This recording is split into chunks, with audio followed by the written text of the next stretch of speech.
first and foremost, just really want to thank everybody for their attendance. I think we've got a really healthy crowd here tonight.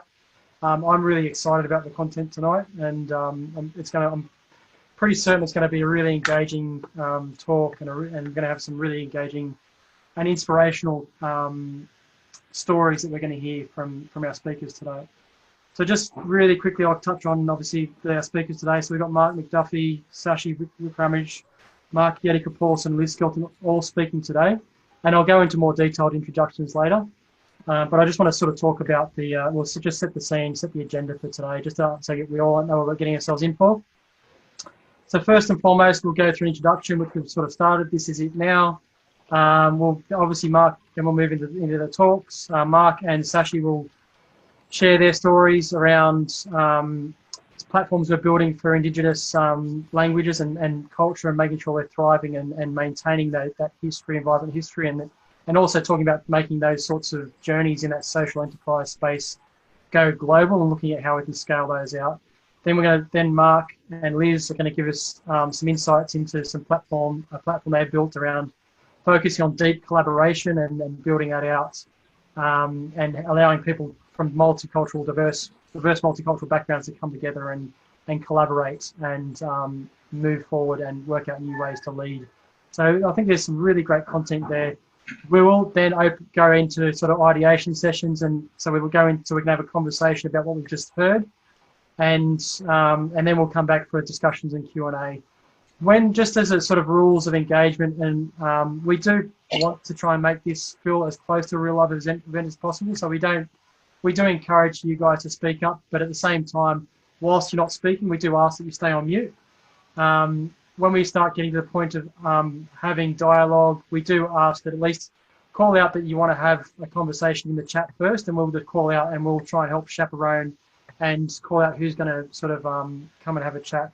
But if there is a space of silence and it's not too intrusive, there may be, when we're having a Q&A discussion at the end, like feel free just to take yourself off mute and we really want to have an open conversation and make sure this is interactive as possible.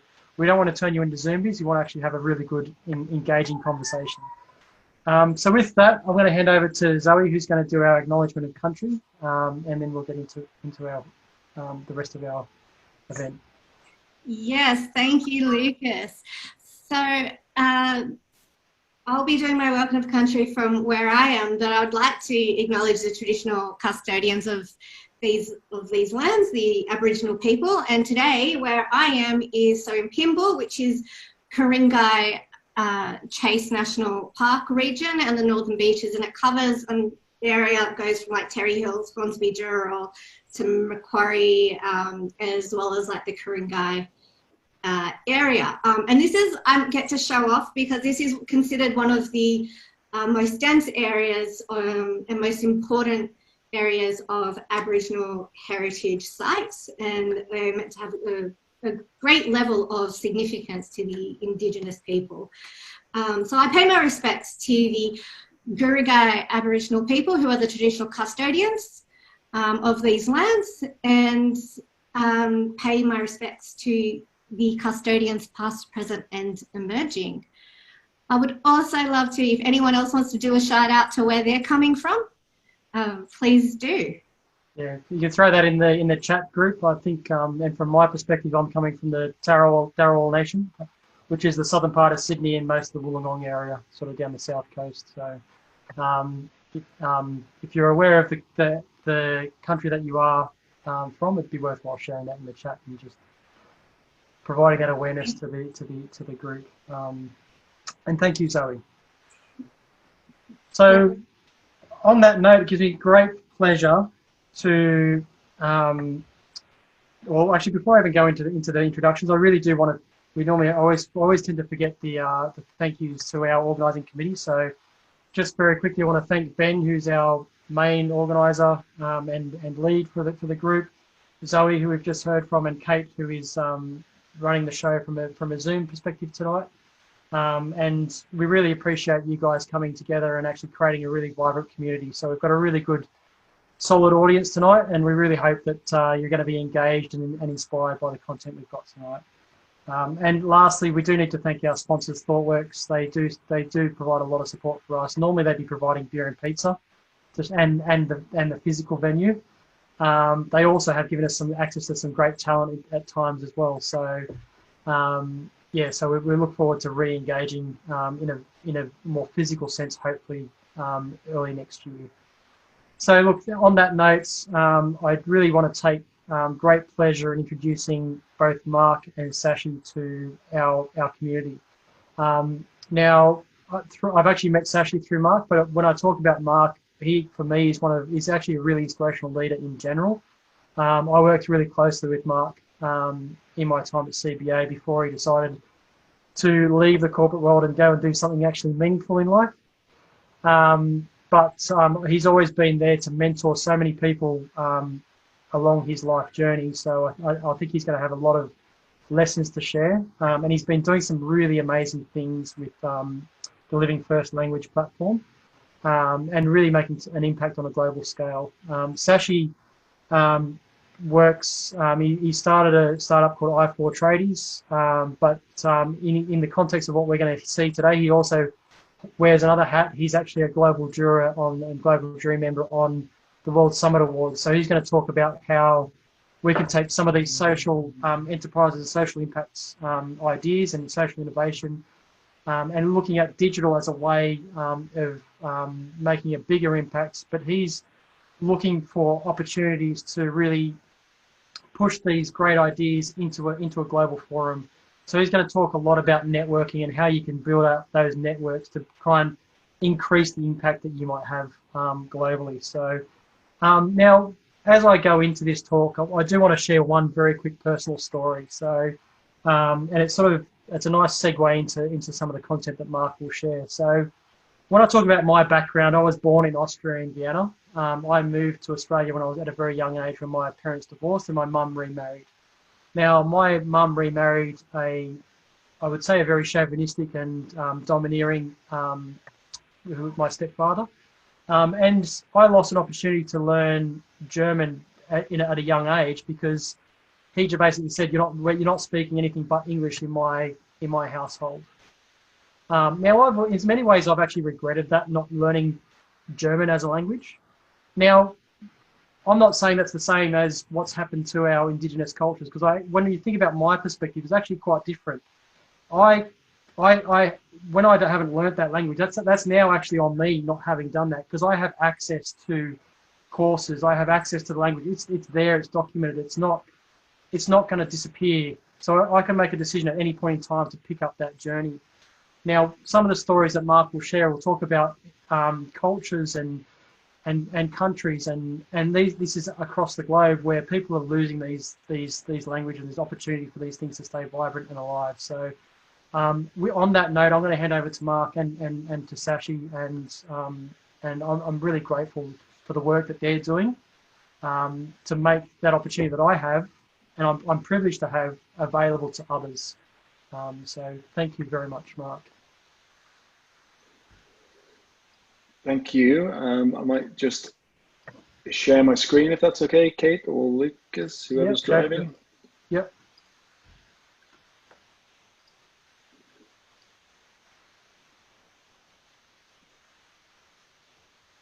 Well, thank you very much for that intro, Lucas. I was not expecting. I'm slightly embarrassed. I hope I can live up to the big intro. So, okay. The Living First Language platform, I'm here to tell you a little bit about my story over the last 18 months, and also want to just make sure I get that on full screen.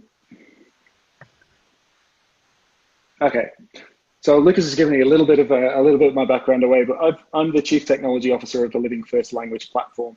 Living First Language platform is a new social impact startup that was created by the Australian Literacy and Numeracy Foundation.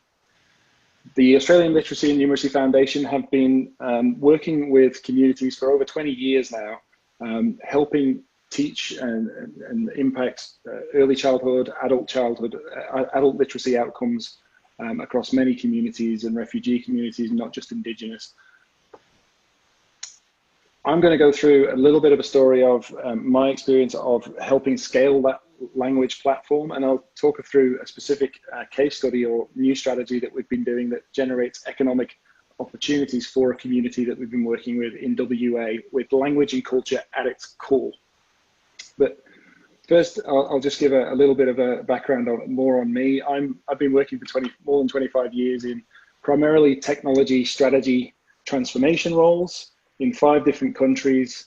And for 11 years here in Australia, I worked for one of Australia's most innovative companies, that's Commonwealth Bank, where Lucas and I ran into each other. Up until last year, I was very much part of the corporate world. I led a team for 5 years in CBA that was the head of the digital transformation team in institutional banking and markets. So we used all of the methodologies that a lot of people in this group will be familiar with: agile transformation, design thinking, human-centered design techniques, lean canvas, startup methodologies, as well as the more traditional kind of banking kind of methodologies like waterfall and Prince and all that kind of stuff. But if you'd have asked me 12 months ago or 18 months ago before I left CBA what I'd be doing next, I have to say that Indigenous, I confess that protecting and preserving Indigenous languages wouldn't have been the first thing that came out of my mouth. But I have to say that the last 18 months has completely changed that for me. And that's why I'm grateful to talk to you, to this group in particular, about my experience, because I feel like there'll be a handful of people on this call or in your community when you share this later that might be thinking a little bit like I was a couple of years ago. You've got all this experience and you're really putting 60 odd hours a week in to help make money for the bank, to help make money for a financial institution. You might be working in a corporate environment where actually you're really fortunate to be getting a good income doing something you're really good at. A lot of the companies you'll work for will allow flexible work arrangements, and perhaps maybe in the future you could, if I'd thought about it before, I would have started to work on a more part-time basis on social impact as well as my corporate role. So hopefully today I can give you some hints and tips and education about what I've learned in 18 months working with Indigenous communities. And then I'll hand over to Sachi, who is, as Lucas says, the World Summit Awards. He's been a big supporter of us and helped us amplify our impact globally. So let's jump into it. The Living First Language Platform mission is to harness technology to stem the tide of first language loss and empower communities to teach and learn in their mother tongues. It harnesses technology to basically allow Indigenous communities to become their own teachers, their own change makers, and language experts. Now, what you may or may not know, I certainly didn't know before I joined, that Indigenous languages are facing a global crisis of extinction. Every 14 days across the globe, an Indigenous language disappears. That's a really, to me, a really jarring statistic that I learned quite early on in my work with the language platform. And Australia, unfortunately, has the title of languages going out of extinct at a faster rate than anywhere else in the world, which is really confronting. Now, Australia's first peoples have been living on the Australian continent for millennia, made up of very diverse, distinct groups with their own culture, customs, languages, and laws. They're the world's oldest surviving culture. This map is sourced from IATIS and represents different larger groupings of peoples, including clans, dialects, individual languages in a group. It's a real wake-up call to me, having lived in Australia for almost 15 years. When I first saw this map, I was embarrassed. That's my honest feeling that I remember vividly, is going, I just did not know. And that was a bit of a turning point for me. In the 18th century, there was more than 250 distinct Indigenous social groupings and similar number of languages and varieties. However, at the start of the 21st century, we find ourselves with fewer than 150 languages that remain in daily use, and all except only 13, which are actually actively being taught to children. Apart from those 13, everything else is highly endangered. It's a global cross-generational problem. And There are 221 million children around the world that lack access to the education materials in their native tongue, resulting in early stage learning difficulties that are irreversible and leave lifelong impacts. Most first language resources have been traditionally developed by English speaking or academics that are inaccessible to local communities. And there is a critical demand for culturally relevant language and teaching resources created by, with, and for the communities. When we're in community, that's what we hear from them, is that they want to teach in mother tongue, but they just lack the resources to be able to do it. We're losing more than words when language dies.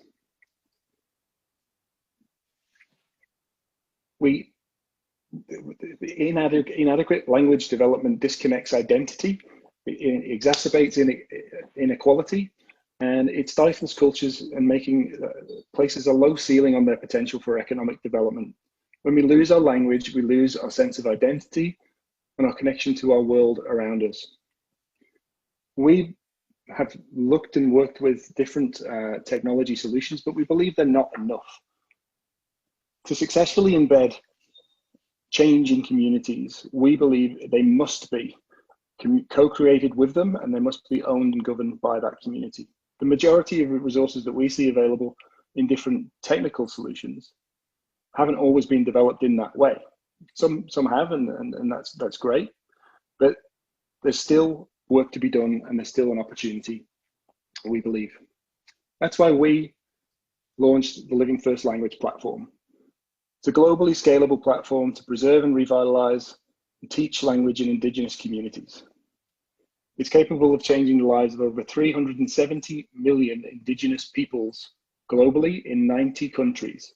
More than 7,000 Indigenous languages are in danger.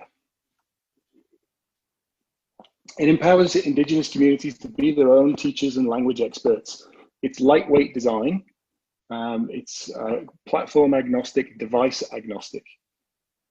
It's really lightweight and bridges cultural divides, encouraging literacy, and most importantly, puts the language assets in the community members' hands to pass on to the next generation. As I mentioned before, the Australian Literacy and Numeracy Foundation has been doing this for 20 years, way before I joined, but technology is now allowing us to accelerate and expand that mission, and that's embodied in this new language platform. We use traditional, what I think most people in this community would understand as design thinking, human-centered design technologies, and agile delivery methodologies, applying that to Indigenous language communities, which means that it's been really adopted really quickly by all members of the community, from early childhood to adult and everything in between. This commitment to accessibility means that even speakers with limited linguistic knowledge and digital skills can still create their own interactive multisensory tools for teaching and learning in their mother tongue. We're really just giving them a framework or a content management system that they can populate and create themselves. We also had to make sure that this was designed for the communities that we're working with. Not everyone has connected 4G bandwidth, never mind 5G. Not everyone has access to internet at all. So we've designed this with online, offline capability so that you can still collate your language assets, even though you might not be connected, and you can return to the center of the village, if you like, or the center of the community, which normally has connectivity at some point, and you can sync it there. Because we're speech pathology based, we have developed an automatic algorithm that recognizes sounds as they come into the platform and automatically passes them into interactive letters, syllables, and sounds that people can interact with straight away. It's secure and scalable architecture. So one of the things that one of my roles when I arrived was to look at the architecture of the platform and make sure it was fit for purpose for scaling, not just domestically in Australia, but ideally internationally to other native Indigenous speakers. I have to say that having come from Commonwealth Bank, which has got $1 billion technology budgets, invested in my view, one of the most innovative companies and most technologically advanced organizations in Australia, I was so thrilled to see that the way that our technology vendor had built this. So it's a bit of a shout out to Joseph Mark in Brisbane and in Los Angeles. Joseph Mark helped the Australian Literacy and Numeracy Foundation, make sure that they built this architecture in a really modern, componentized, microservices API way that makes it really easy to collaborate, makes it really easy to scale to new communities and interact with and create new experiences. Once you've collated your languages, what else could we do? It doesn't matter, we can plug into anything. So one of my roles, first roles in ALNF, was to help them look at the platform and look at the business model for the platform to help reduce the dependency on government grants, which is not a sustainable business model by any means. So what we've landed on here is a new structure for the way that we go to market. But at its core will always be language preservation and revitalization. Without that, we don't have access to the three pillars of education, creative partnerships, and innovation. I'm going to talk a little bit today about the core and education, which is probably our home zone. And I'll go into a case study in the second half of this presentation about working with the community to generate new economic development opportunities. Language preservation and revitalization. Language is something that communities own and self-manage. So we've designed the platform to operate in that way. It's field tested so that it essentially transforms language inputs by any member of the community into meaningful resources to teach and learn from straight away. For example, in one community in near Papua New Guinea, there was only 3 fluent speakers remaining alive when we gave them the platform. There's 300 community members. And unfortunately, since we started that project, one of the elders has passed on. It was a completely oral language until we used the platform. And when you arrive there and you give the onboarding and the training, we give a role to a community member that's normally a mother or a daughter or a grandmother that is a bridge between the elder group and the kids. What you see on this small island is you give the kids a bit of homework and they go in small groups and they do something like a day in the life of. 4 or 5 of the girls will go down the road and they'll take a picture of maybe a starfish or a boat or a coconut. In Arab, there are more than 5 words for coconut.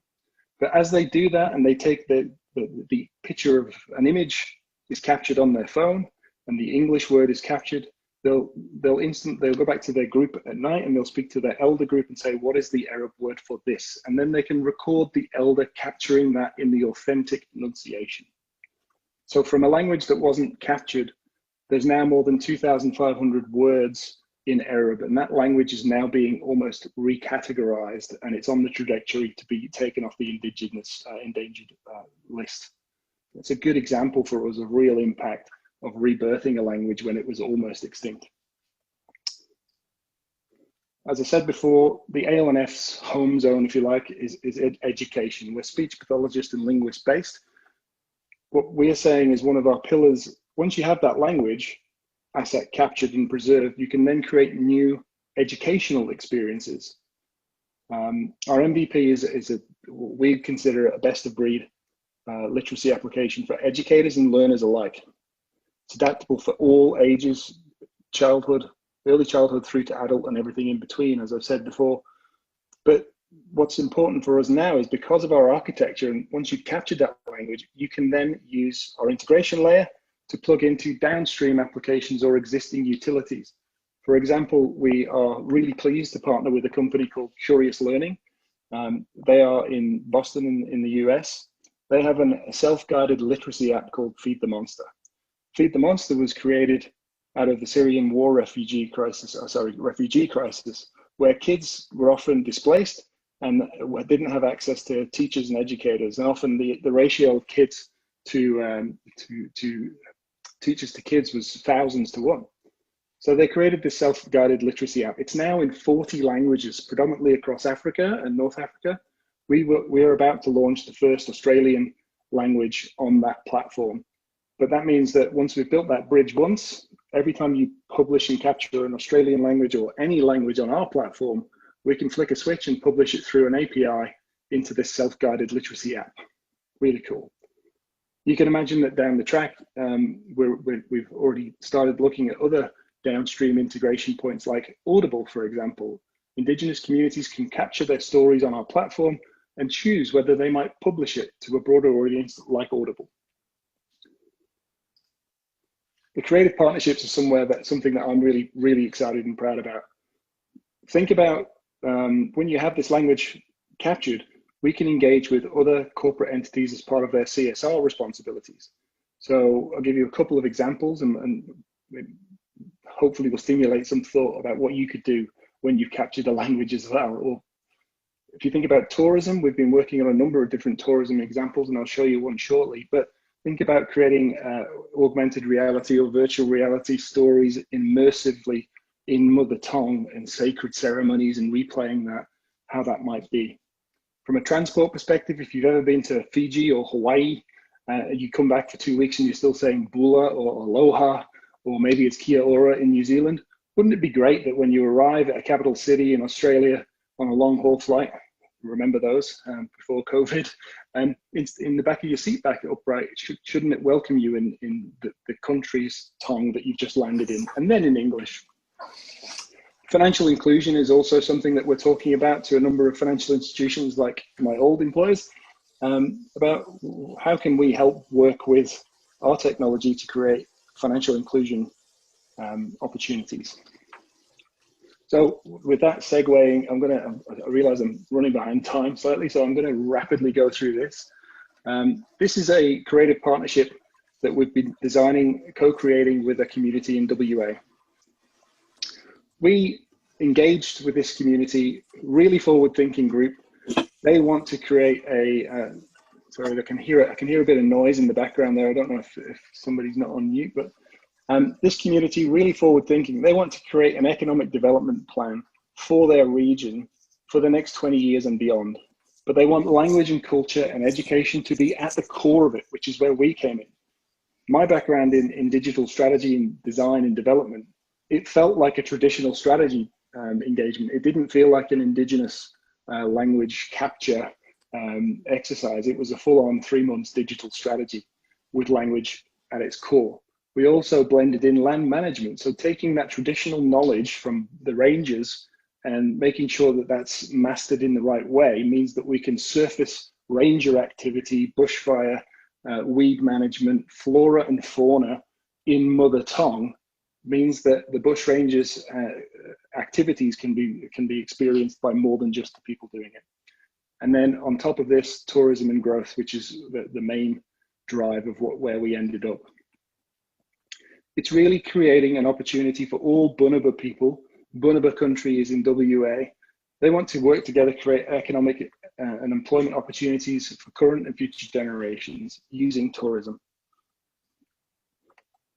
Quickly, rapidly flowing through this because I'm over time, I can see. We want to attract people to the area before they come. We want people to fall in love with that area. And we want them to discover what they can do and what they can do to keep them entertained there. With COVID, some of you will be aware that domestic tourism is booming right now. And this is the perfect time for Indigenous communities to leverage that, people staying at home, and educate about their culture, their history, and generate income for themselves. We designed an experience for before, after, during, and after their stay. So welcome to Bunuba country. Bunuba country is located in West Kimberley. I'm going to flick through these instead of spending a lot of time on them, so don't feel like I'm going to do a page turn. We have a site that effectively is going to be bilingual. Over time, there'll be more and more opportunities for the language to come out. But on this slide, you can see on the right-hand side, they have seasonal calendars. Seasonal calendars will allow us to drive and educate people about what's happening on country during that season that they're visiting. And at every opportunity, you can see this barangha is the word for this season. And there will be audio that will be pushed through using our microservices and APIs from the language platform. So you capture the language and the word in the language platform and you surface it through multiple channels. We will use, in a traditional tourism sense, you can see everything that you can do on country. This is supposed to be along the path of every dollar that's earned on Bunuba country stays in the community. It also means that entrepreneurial locals can maybe create their own tours. Maybe it's a quad bike tour to see cave art, or maybe it's a boat tour to go down the gorge trail or look at rock art. It means that there's two sides of the marketplace. You're creating a vendor portal for locals to create their own experiences and advertise it on this portal. And it means that they don't have to leave the country to generate new income. I'm just going to flick through these pretty quickly, but creating immersive experiences and telling stories about the historical significance of sites and locations when you can and can't visit them. Telling stories about the location that you're in. Again, this will be bilingual in that you capture it. The story of the brown falcon might be captured as an educational resource on the language platform, but we're surfacing it through this tourism experience where people can download the story as an audio book or a reading book for the kids, and they can learn words about whatever story it might be. In this case, it's the brown falcon.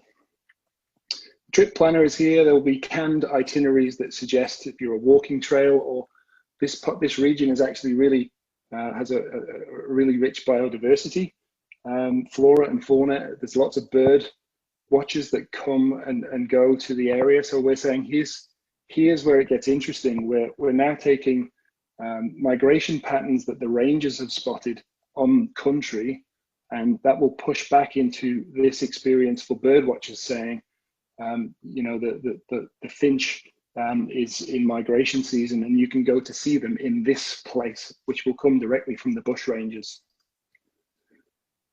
We also have this engaging app for when they're on country, and we have this concept of using the language to unlock different levels. So the homepage might be, sorry, the homepage, a bit like if you've ever used Duolingo, you have to repeat the sentence until you get it right, or you're learning French, you play it back until you got the enunciation right. We're using the same concept here, but you have to say the Bunaba word for we are still here, we are still strong.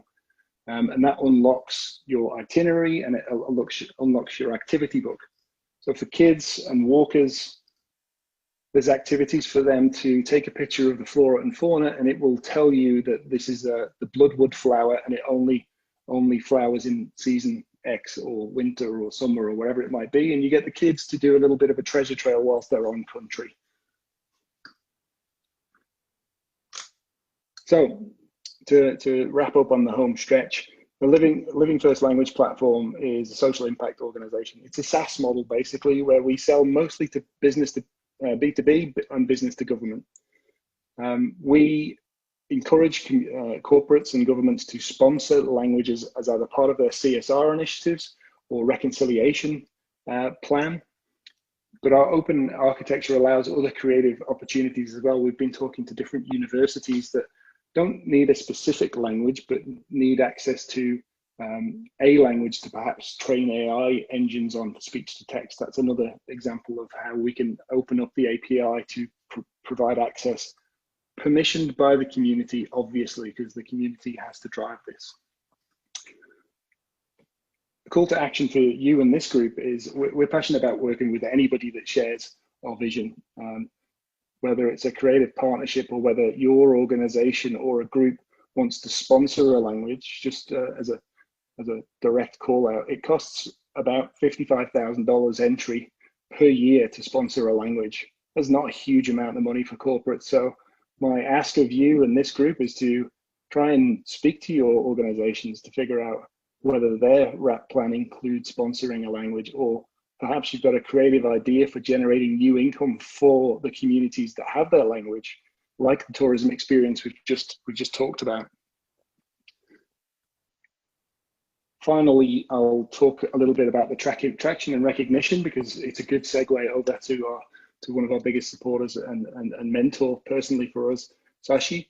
So we've been really fortunate in the last 18 months. We've hit some pretty high heights, and it's hopefully it's just the start of something big. We were sponsored by Google Impact Challenge 2 years ago or so, and we were successful in winning the South by Southwest annual winners for the Interactive Innovation Awards in 2019.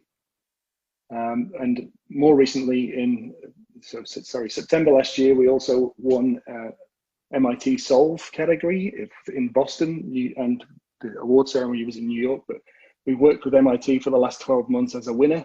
Really fabulous network for us to tap into there. But most recently in March, we were fortunate and really proud to win the Culture and Tourism category of the World Summit Awards. And the World Summit Awards, Sachi will take you through shortly, but I can safely say that we have grown our network significantly as a result of these wins, and particularly a lot of international recognition from the World Summit Awards win. So with that said, and we will have time for Q&A later on, so I'll welcome any questions that the group might have at the end, but with that said, I'm going to pass over to Sachi.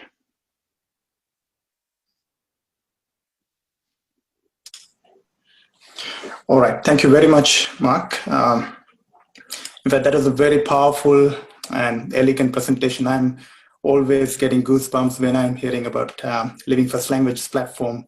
And I have always been a good, very strong advocate, and especially I'm really glad to see the progress that you have made specifically over the last 6 months period.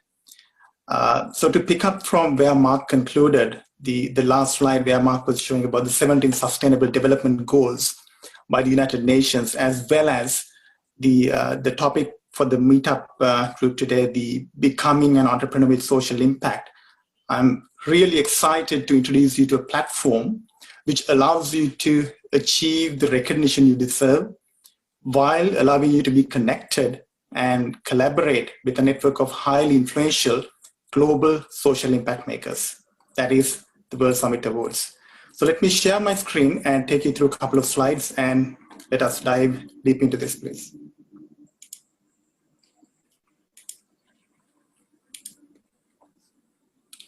I hope all of you can see my screen.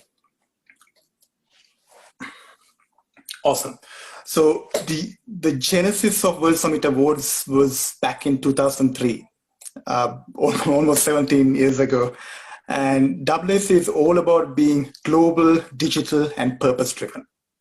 And it's one of the most powerful global ecosystems operating in more than 180 United Nations member countries since its inception back in 2003. WSA contributes to the United Nations World Summit on Information Society, as well as the United Nations Sustainable Development Goals agenda, by recognizing the local digital content with positive impact on the society at a global level. And WSA does this by evaluating the global social impact by using a very scientific evaluation mechanism, and it uses 8 strategic categories to do so. Starting with the government and citizen engagement, health and well-being, learning and education, environment and green energy, culture and tourism, smart settlement and urbanization, inclusion and empowerment, and business and commerce. And if you carefully look at these 8 categories, you will notice that these are formed to complement both UN SDGs as well as the UN WSIS action lines. World Summit Award is one of the most prestigious awards one can win. At the same time, it's way more than just a prestigious award.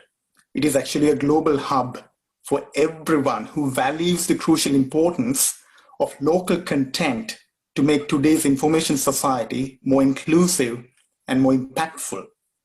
And it has a powerful and highly influential network of over 15,000 members globally, including the past winners, jury members, government representatives, and global experts. So the number of opportunities that you can tap into within WSA network is literally infinite. And that's a good example where Mark is talking about the opportunities that they were able to tap into even within this short period of winning the WSA award 6 months back. WSA has a highly democratic and scientific evaluation process. Because the sheer size of World Summit Awards being in operation over 180 countries, it is unfathomable. And there's a need for us to have a highly refined evaluation process to identify global social impact makers and to shortlist and to award the best amongst them. So this is why WSA has been structured as a national nomination-based awarding mechanism, meaning each United Nations member country is appointed with a national expert who shortlists, selects, and nominates the best digital innovations each year under 8 strategic categories. So the first level of identification and the selection happens at each country level.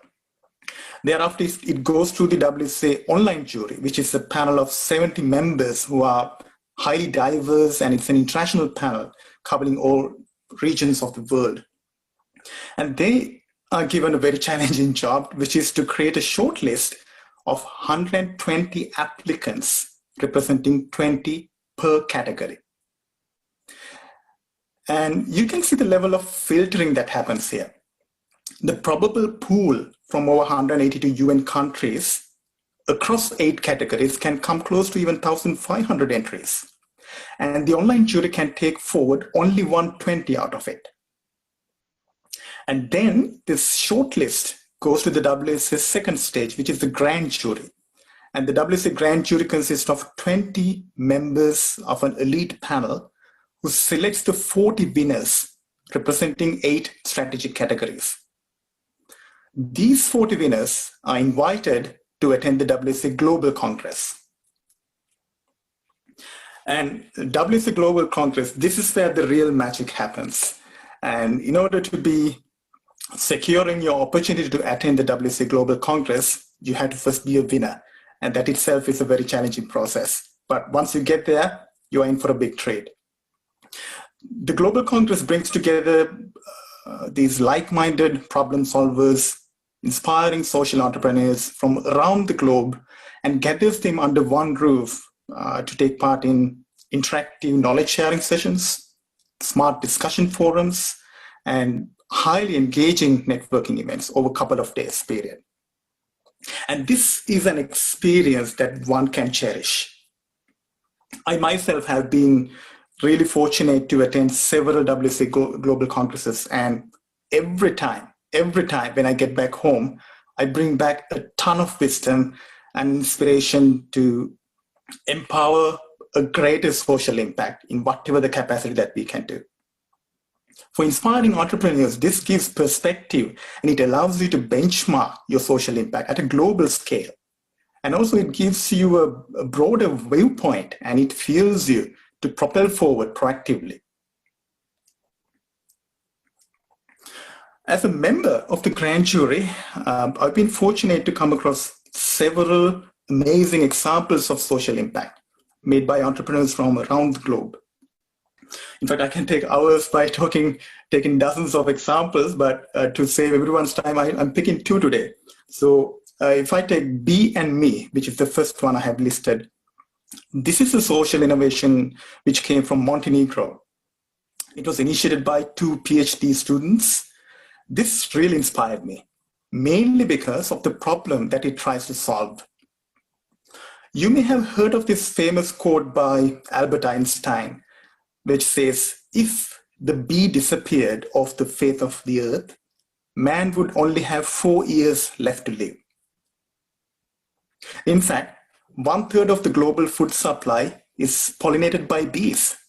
Simply put, bees keep plants and crops alive.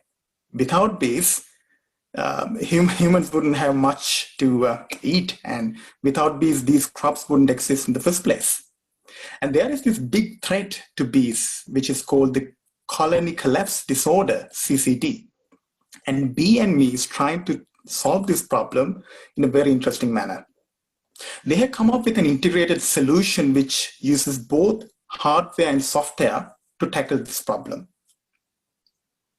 They have a small hardware equipment which gets installed at the beehive, and it keeps sending these real-time feed to their cloud-based software algorithm. And we can take an example. This is something like a baby monitor for the bees. And using the intelligent analytics algorithm, it alerts the bee farmers if any anomaly is detected, so that the bee farmers can take proactive measures then and there. And this solution contributes to the SDG number 15, which is life on land. And if you carefully analyze, you will notice that they have clearly used the basics of design thinking principles to come up with this solution. And that's the beautiful thing about it. And as a second example, I would like to take alpha-beat cancer. This is an innovation coming from Brazil. This was, I noticed this came to my radar in the year 2017. And this is because it was founded by a cancer survivor herself. And she had an extremely inspiring story behind why she did alpha-beat cancer. So she and her team has built this beautiful education platform for children who are suffering from cancer. And this is aimed at addressing the stigma surrounding cancer. It provides children with a gamified platform to create increased cancer awareness, and also to get them to embrace the cancer cure, medication, and treatments. And this was, I specifically remember this app had an amazing user experience because I have a very soft spot for usability engineering, UI, UX, and everything. And this was absolutely spot on for a children's audience. And this contributes to the SDG number 3, which is good health and well-being. But when it comes to looking at social impact examples, we don't have to look that far, because we have amazing examples from Australia. And I've been fortunate to take several Australian social impact makers to the WSA global stage for many years now, but the last year was our best yet. We had 3 winners and 2 global champions from Australia. Both Living First Languages platform as well as Social Suite got recognized as winners as well as global champions. So the global champion is a concept WSA uses to select the best out of the best. And we had Communitier who got selected as a winner in the government and citizen engagement category. And all these winners are contributing to multiple SDGs, creating significant social impact. This year, in fact, last week, we just finalized our national nominees to represent Australia. And I highly encourage you to please visit the World Summit Awards Australia website and dig deep into each of these amazing social impact makers. And you'll be really impressed with the level of social impact these nominees are making. I recently published an article on LinkedIn. And in this article, I tried to dive deep into the importance of the SDGs and the responsibility we all have to shoulder. Because 2020 is a very significant milestone. Because we are entering into this decade of action, as United Nations calls it. The SDGs have a deadline, which is 2030. And we only have 10 more years to achieve these goals collectively. It actually doesn't matter if you are working for a large corporate, as Mark highlighted, or you are doing your own side hustle, or you run your own startup. If you really care about the social impact, and if you have a soft spot, there is so much we can do at our own capacity. And I really want to highlight to you that there are platforms out there, specifically platforms like World Summit Awards, which recognizes your contribution, and it helps you to amplify the positive social impact that you make. Thank you very much. I really look forward to talking to all of you during the breakout sessions. Lucas, over to you. Thanks, Sachi. Look, Mark and Sachi, look, thank you so much for that. That was a really insightful message from both of you, and really good insights into the World Summit Awards, and especially how important the UN SDGs actually are. And just to echo the point that Sachi mentioned around the UN SDGs, the UN reports on progress on those SDGs annually, and that whilst there's been a lot of progress made, there is still a lot of progress that we need to improve that progress and accelerate to actually really make that difference. So that whole decade of action is something that we all need to sort of think about and consider how us as individuals could all each make our difference. Even if it's only a small bit of difference, we can all make some elements of difference in the way we live or the way we might support other organisations. And we will try and get into some ideation about how we might try and come together as a community to solve for that. So a little bit more on that later. So, but thank you very much, Mark and Sachi. Now, one question, and I'll sort of put this out for a vote. Whoever's on the call, do we want to have a brief interlude, or we want to keep continuing? Sometimes we do break for an intermission for people to top up drinks and whatnot, and I'll leave that to the audience to give us Carry on. Carry on. Yeah. Okay. On, Lucas. Yep, happy to keep going. Awesome. Well, look, thank you for that.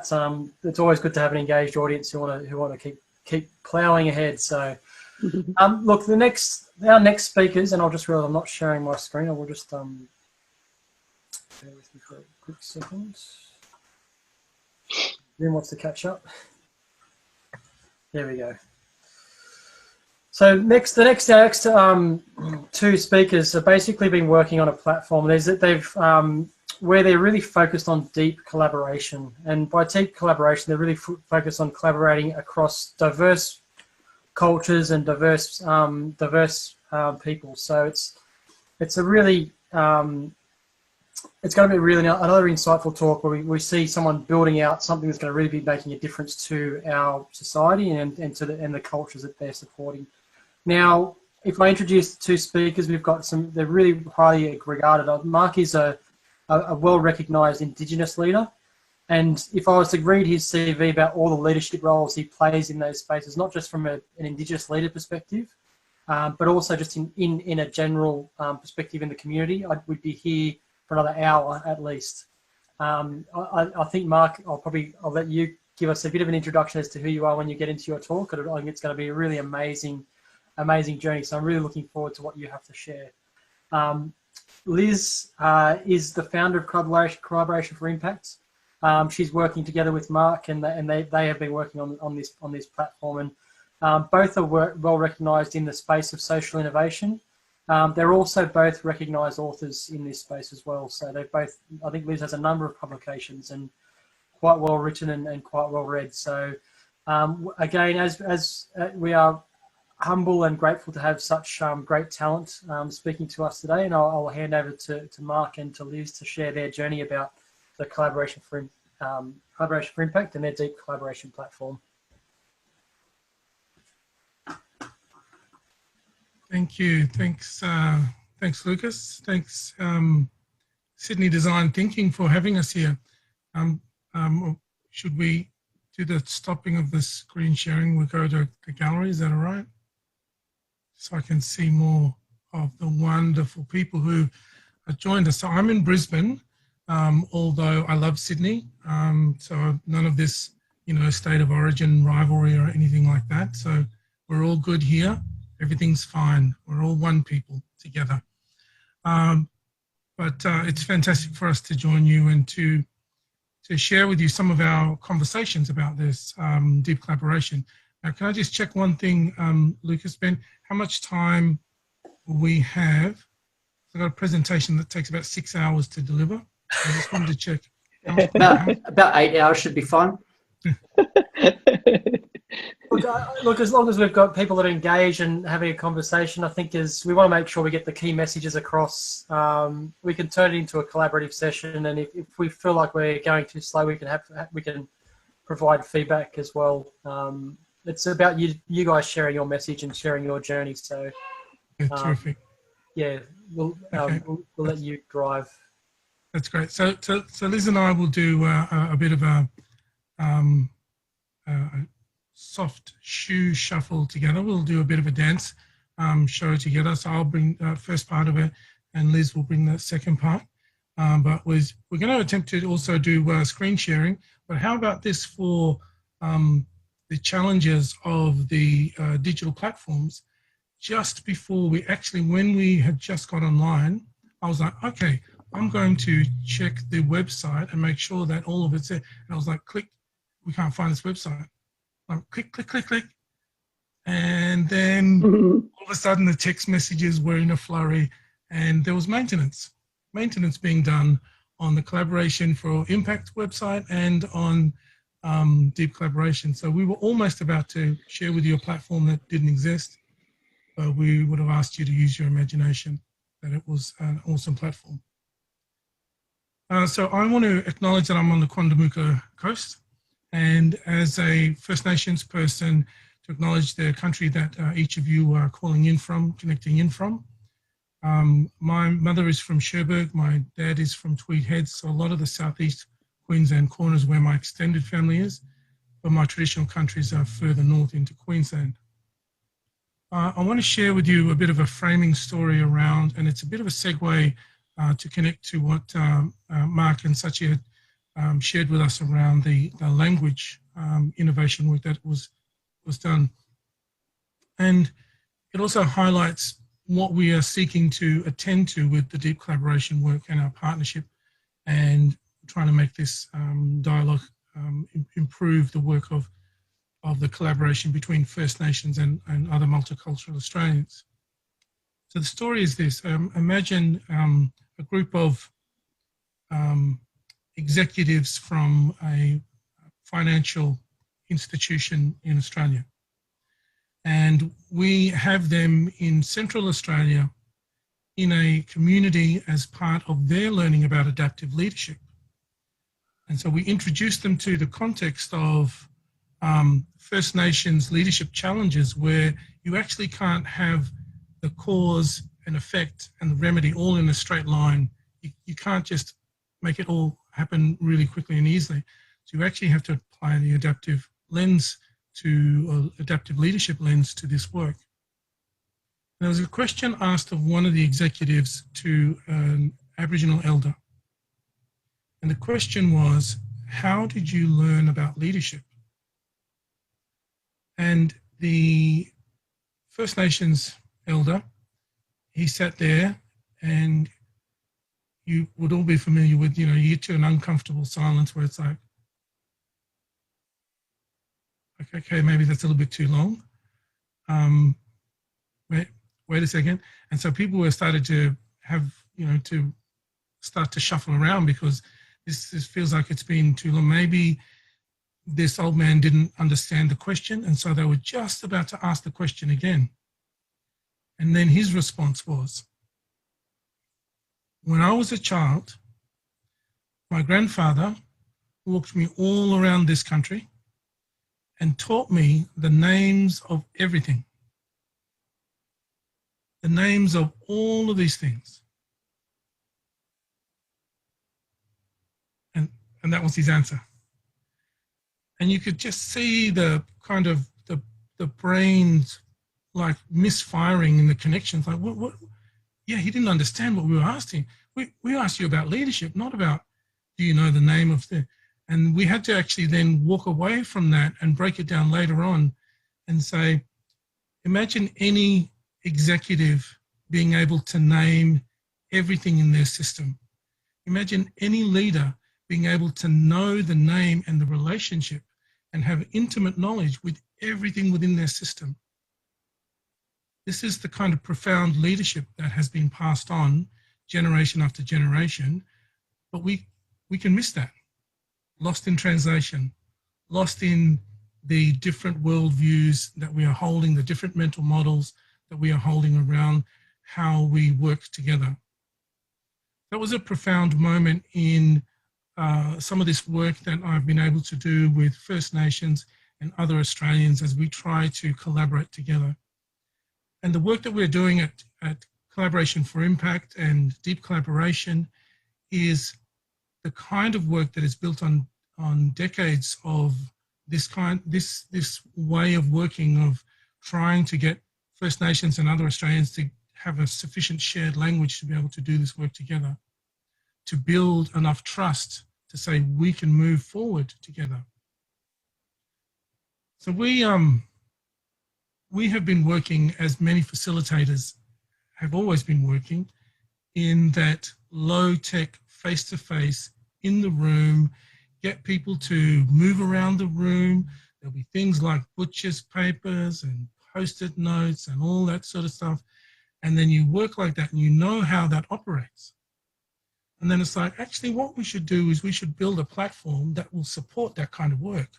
That's a grand idea, fantastic idea, and so we sought out to build that.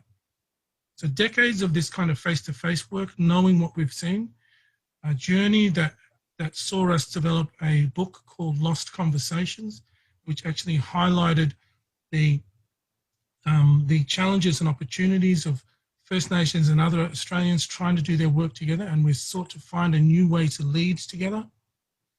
And then we embarked on the development of the Deep Collaboration platform because we wanted a series of online tools and resources accessible so that people could not only begin to understand that it is possible to have this type of dialogue, but for us to support our work on the ground. So great plans, masterful plans we had for 2020, that we would go out into the world and draw on the platform to help us communicate what we were doing in person. But then what has happened for us, like for most people around the world, is the transition to the online delivery presented for us some challenges, but also it meant that we relied more on the platform. And look, to be honest, we didn't set out to develop a digital innovation platform that we would be able to showcase its, amazingness. We wanted something that we could use on the ground.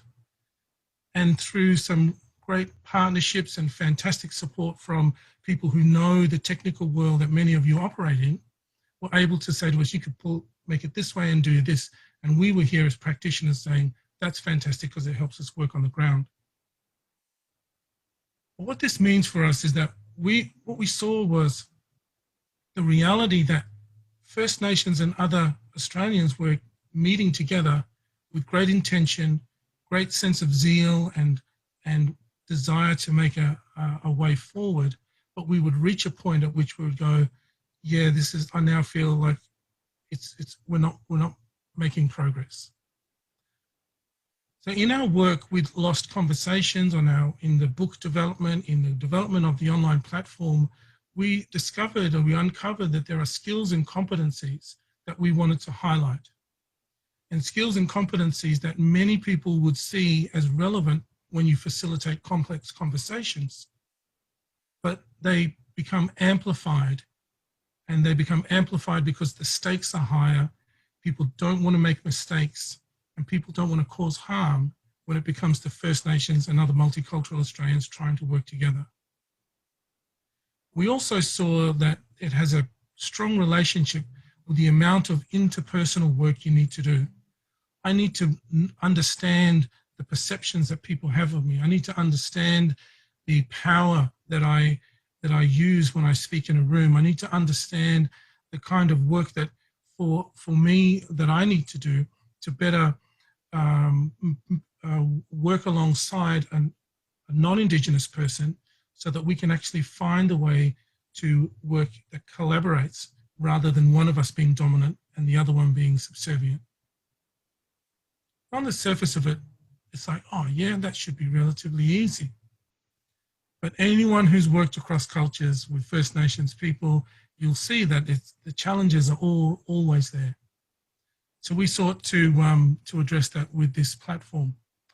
Now, Liz, as part of us moving into a bit of show and tell, the thing that I wanted to say by segue to this is that the real benefit for First Nations people was for us to be able to know that we could do effective collaboration and partnership with people. We often get drawn on or get asked to bring expertise or to bring cultural knowledge or to bring sometimes even unfair expectations of being able to work through challenging, complex problems.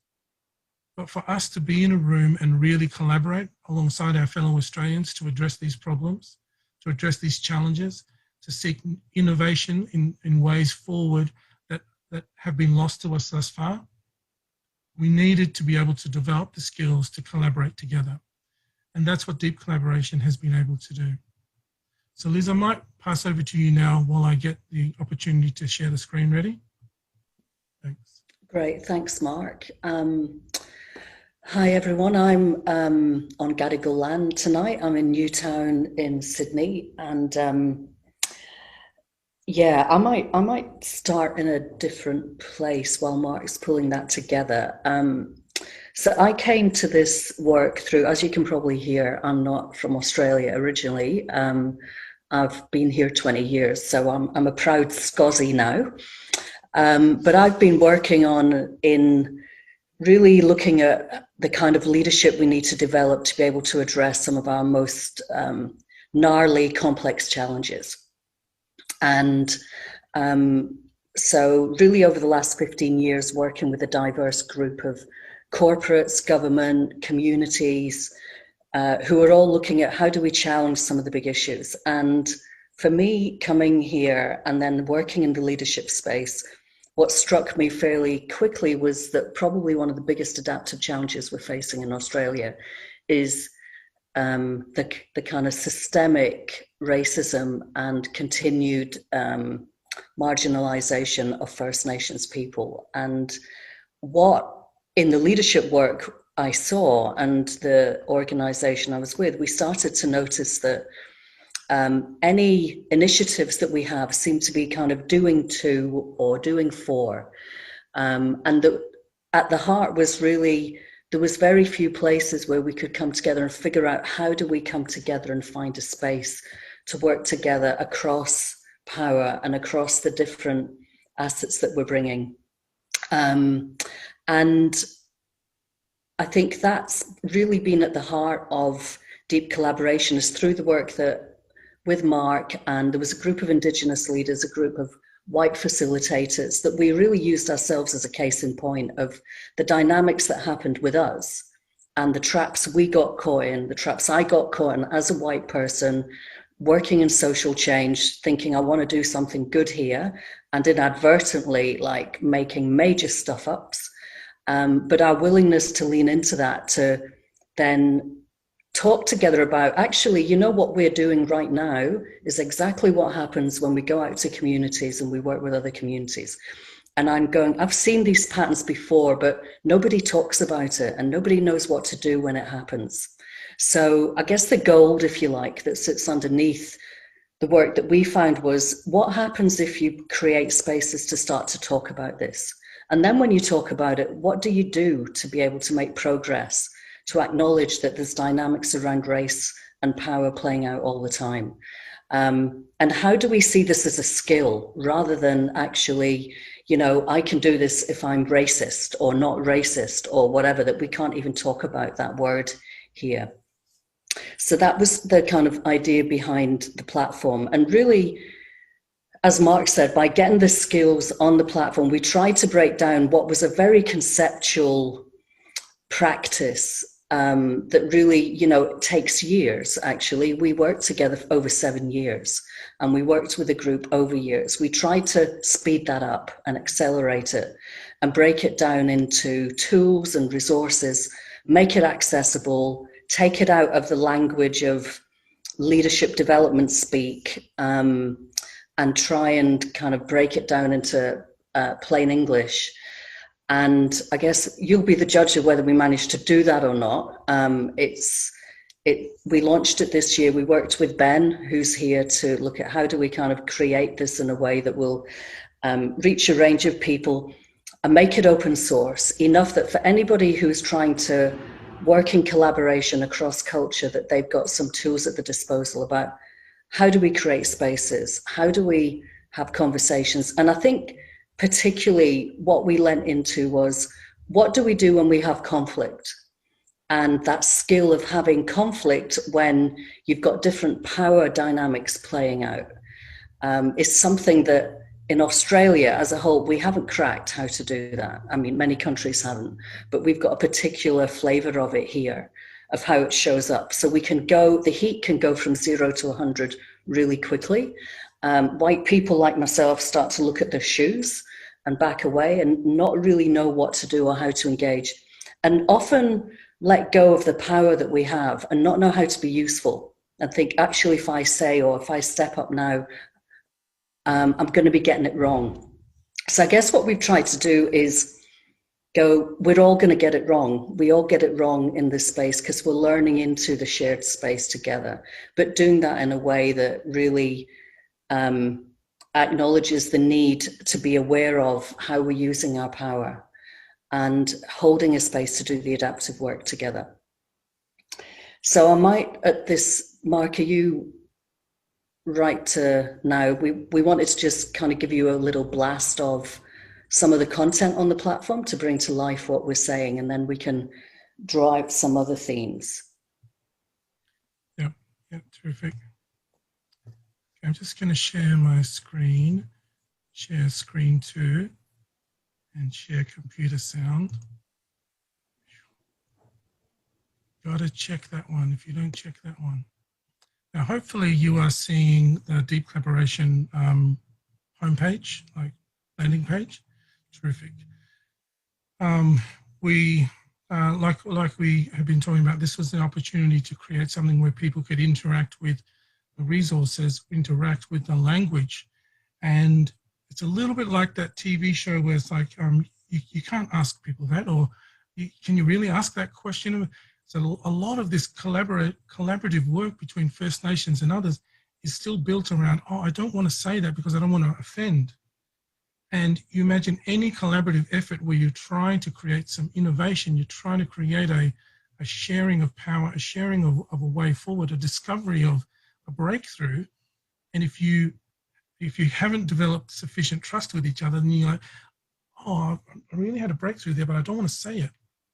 And so this is why the Deep Collaboration platform is so important. People can dive into it and start to see and hear others talk through this language. And we intend that, we hope that it'll be a growing platform as more and more people are using it. So, you know, what is Deep Collaboration and et cetera, all the kind of standard things that you would expect. We saw these 5 steps as being quite critical. And they aren't 5 steps in sequence, although you won't be able to do step number 5, working on hotspots, if you haven't done the kind of foundational work at the front end. But what happens as you start to do the foundational work at the front end, things get heated. So ideally, you want to treat this like it was like those olden days smorgasbords, but I don't know, if you are really conscious about what you eat, then imagine it's a smorgasbord of really honest and great food that won't do anything bad to you. Or if you're like from the, no, just chuck it in, whatever greasy thing, I just want to have a go at it, then just imagine a smorgasbord that says you can take what you need, but don't go straight to the end. You need to start here at the fundamentals. Great. So understanding the core concepts, but also understanding the notion of readiness in step 1.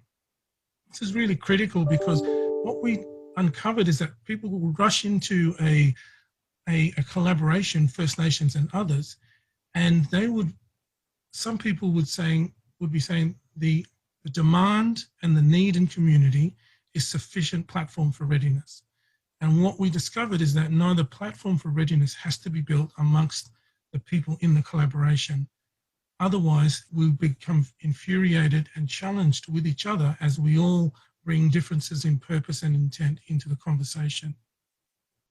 And step 2 then becomes really important, the creation of the conditions so that people can stay in the relationship.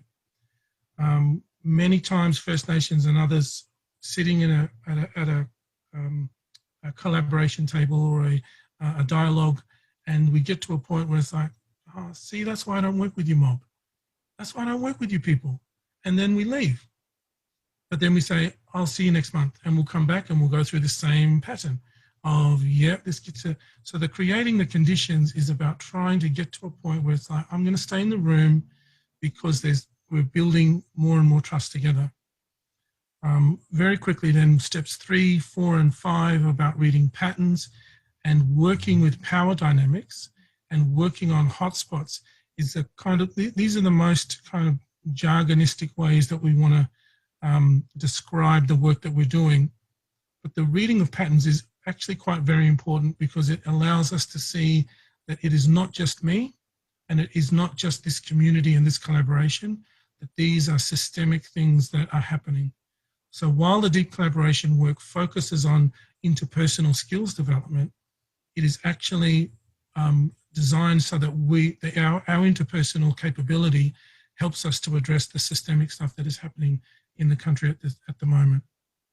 So I'm going to drive. I'm going to drive and I'm going to dive at the same time into step number 3. So you can imagine my nervousness when this platform wasn't there and the platform wasn't showing up.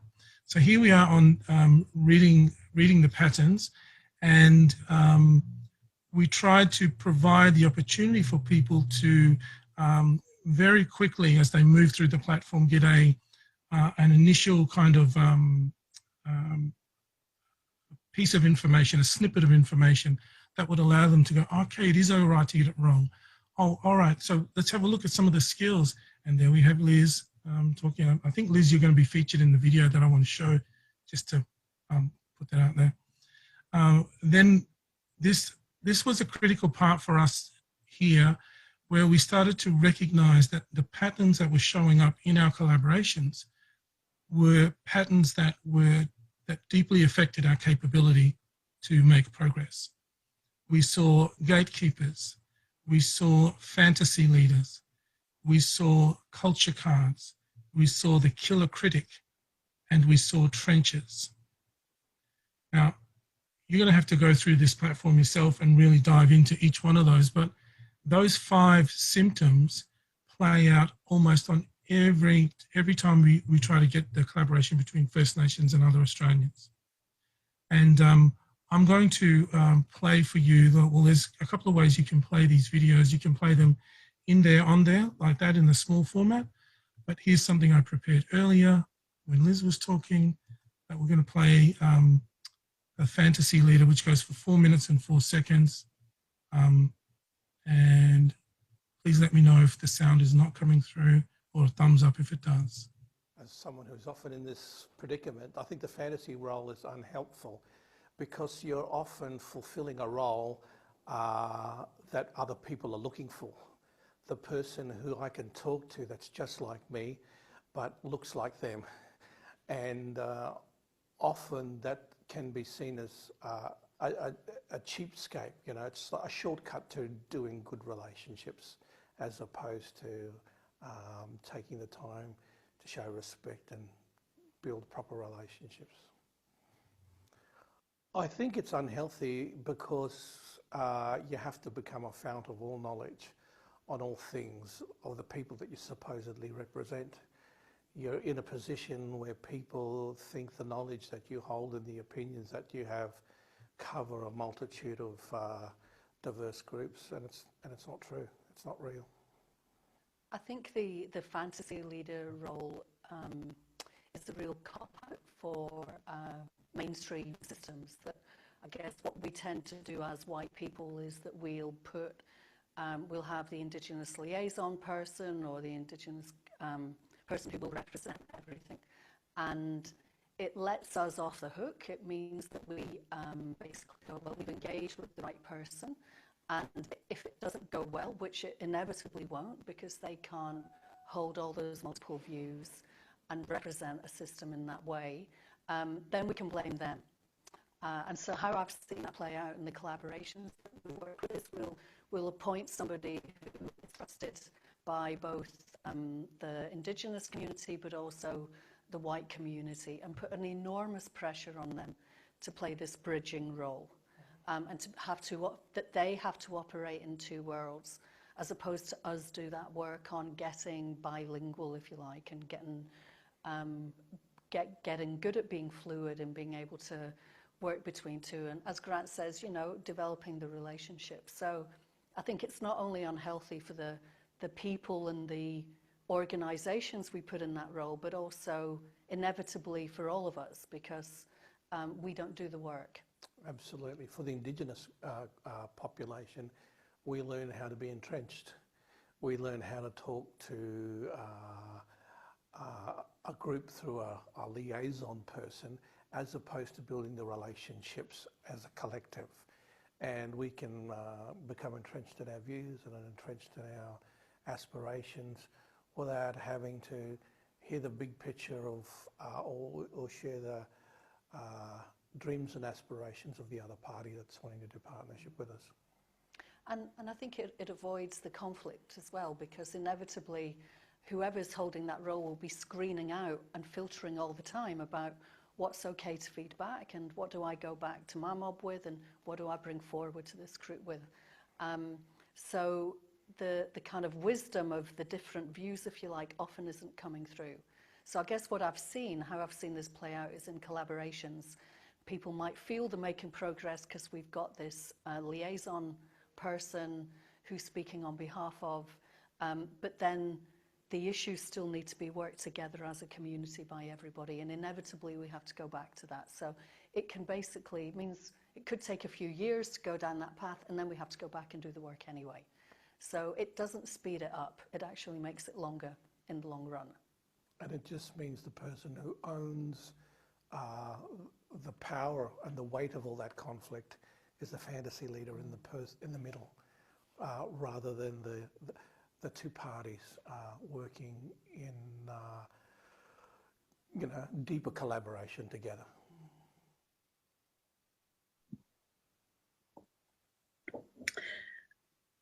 Thanks for that, Mark. I might just say just a couple of minutes as we wrap up, just on the, I guess, the business model for this. I was curious just listening to Mark and Sachi as well around, how do you scale something like this? And really at the core, the work that Collaboration for Impact does is that we've established ourselves as we're a for-purpose social enterprise, but we've established ourselves as a network organization, really with the aim of what we're trying to do with all our work is, and deep collaboration being a key part of that, is to develop a movement of people who can work systemically, regardless of the issue they're working on, but that they can really look at the conditions that keep that issue in place. And the only way that we know we can do that at scale is by having a movement of people. And so the way, I guess what we are, our product, if you like, is a way of working. That what we are selling is capacity building tools and resources in working and mindsets and ways of thinking. So deep collaboration really epitomizes that. We've deliberately gone down a route of developing platforms which are open source so we can reach as many people as possible to take those tools into their own networks and collaborations. But alongside that, because the kind of space that you're hearing we go into about power awareness and working on a lot of unconscious patterns is deep developmental work. And what, our challenge, if you like, is figuring out how do we do that virtually. That all the models and our experience has been being with people over a number of years. The communities we work in, we walk alongside from, up to 2-3 years, building their capacity. We're now doing that online. But a lot of this work is deep developmental work. So we are looking at where are the models of how you can movement build around a way of working, around a way of thinking, and how does that get supported and scaled up? So that's for us really, a great opportunity in speaking with a community like you that hopefully you can help us. But thanks for your time tonight, and I really look forward to hearing your thoughts on all of this. Thank you. Well, thank you so much, Liz and Mark. That was really great. I'm really, really grateful for you guys contributing and sharing some really beautiful and brilliant stories. And I can definitely understand and relate when you've got different perspectives and different cultures and different people coming together and with different points of view that sometimes conflict, and you want to break those down to move forward. I can understand why there'd be anxiety, and trying to break that down is such a great thing to be able to strive to achieve, not just in the Indigenous communities, but in life in general, because I think that's something we can all take something from in the way we live our lives.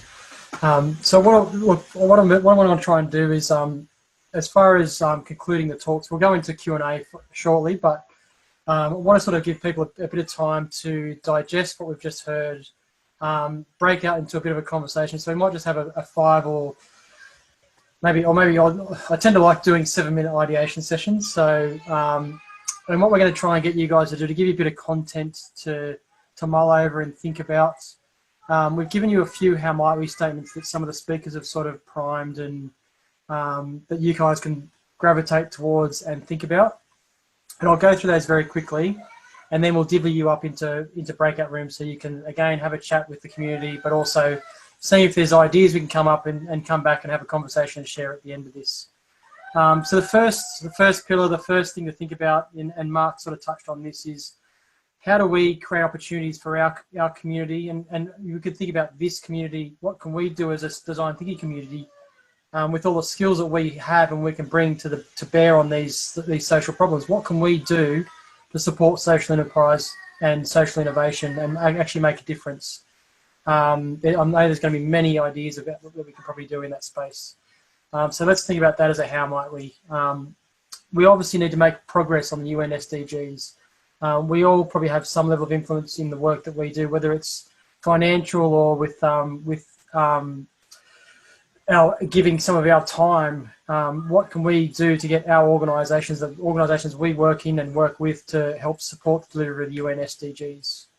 And lastly, when we talk about that anxiety and stress of when you're in those situations where you might be wrong and you might cause conflict, you might cause harm, how do we get better at reducing that anxiety when we're working on doing deep interpersonal work, when there's other personal perspectives and other cultures at play, and we need to be respectful of those dimensions, and how do we get past those hurdles to move forward?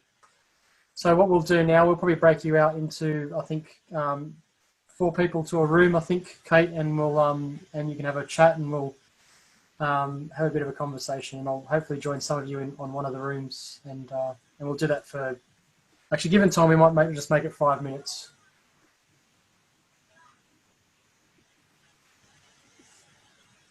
Okay, I've just opened up those rooms, so you should get the invitation to your room. Oh, the solution cliffhangers. And then all we need to do is... It's always mid-flow, isn't it? That was too short, I'll be honest. I did stand-up comedy. I apologise. Yeah, look, that's probably good feedback. I mean, I would have liked to have gone long. I was just trying to think about we're trying to do we promised a 2-hour episode. We can go for a bit longer, but some people might want to go at 8. So at least we can always continue. The whole idea was just to prime the conversation, and so we can continue the conversation here. We can ask questions and create an open forum. There was a few ideas that we threw out there. Some of them just to get the ball rolling. Mark, when we spoke about the landing in country, and you're trying to talk about what country that you're landing in and providing stories on that just over the PA. Why don't the airlines actually have a booklet in the same way you have like a Lonely Planet guide talking about the countries that are around the area and what you can actually do from a tourist perspective to experience those cultures?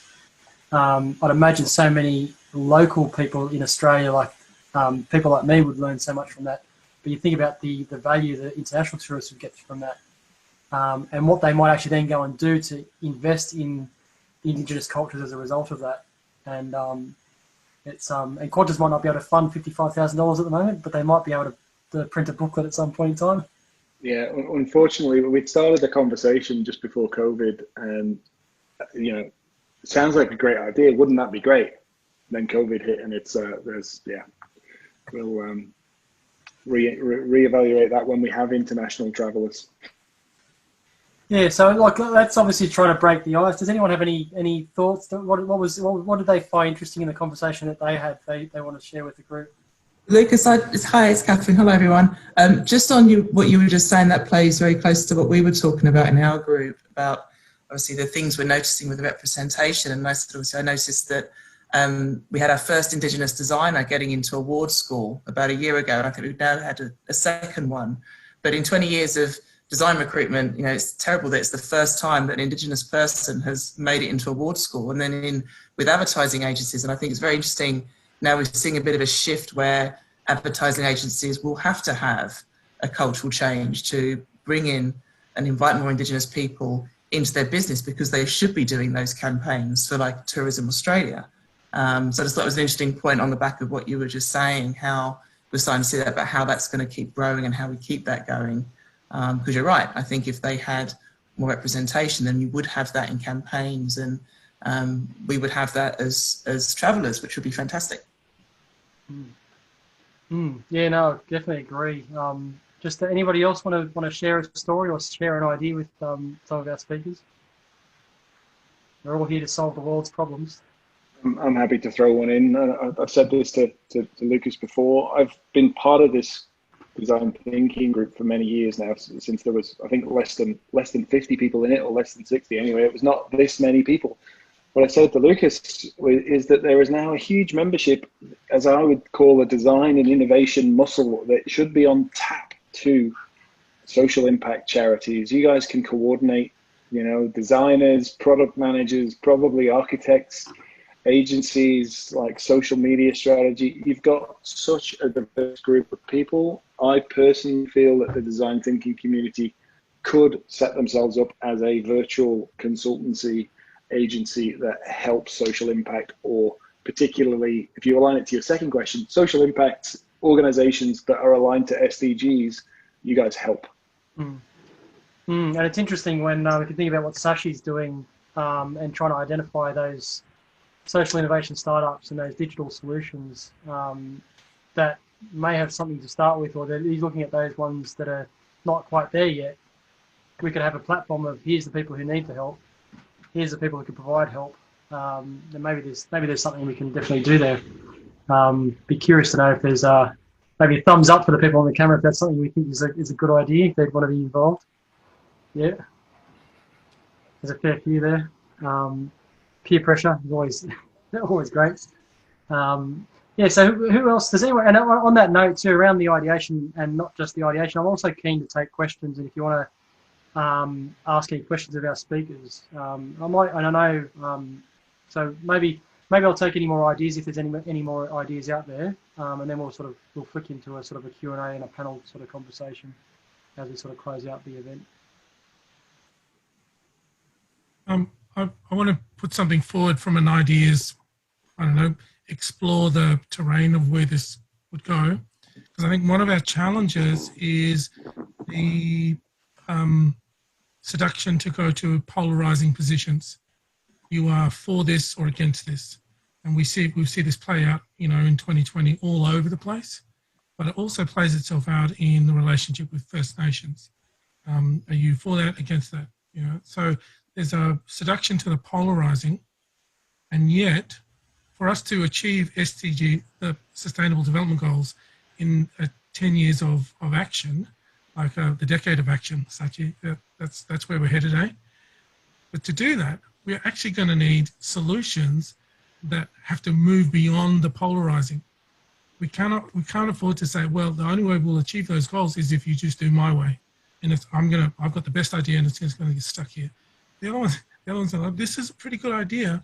Or the other one could be like, no, let's just keep going backwards and I'm not going to be around in 30 years anyway.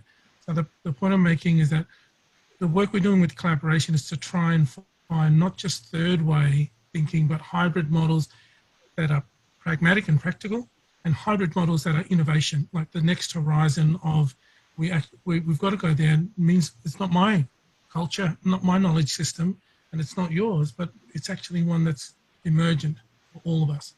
And I just wonder if a cohort like this can really do some work around how we move beyond the polarizing of social conditions, that positioning that happens when you mentioned some of our social challenges, to invite people into more of that hybrid thinking of knowledge systems and innovation to move through. I think just to add to that, there's so much to be said for educating people on how to have those conversations, or even just to think about. Like, I think there's a lot of people who simply just don't think about these topics, or like it is someone else's problem. But if you can give them like the language or help them to do it in like in a humble way, and to understand the basic fact that we are all human.